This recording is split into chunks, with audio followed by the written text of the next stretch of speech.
ఇక 2, ఈ మనం కట్టే ఫీజులు చాలా తమాషైన ఫీజులు ఉన్నాయి ఇక్కడ. ఈ ఆల్ ఇండియా కోటాకి ఫీజుతో పాటు రిఫండబుల్ డిపాజిట్ అని కట్టించుకుంటారు.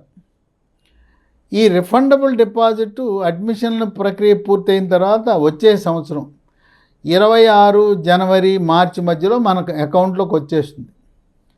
మనం ఏ బ్యాంక్ అకౌంట్ నుంచి కడుతున్నామో ఆ బ్యాంక్ అకౌంట్కే రిఫండ్ అవుతుంది. కనుక మీరు బ్యాంక్ అకౌంట్ నుంచి ఈ డబ్బు కట్టండి.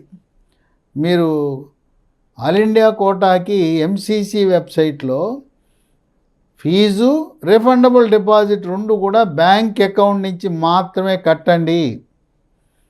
కొంతమంది వద్దను కొద్దీ క్రెడిట్ కార్డ్ నుంచి కట్టారు. క్రెడిట్ కార్డ్ నుంచి కట్టొద్దు.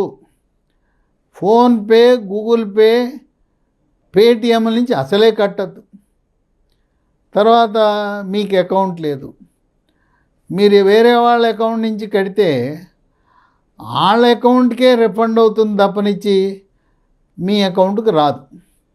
ఏ అకౌంట్ నుంచి అయితే రిఫండబుల్ డిపాజిట్ కట్టారో అక్కడికే వెళ్తుంది.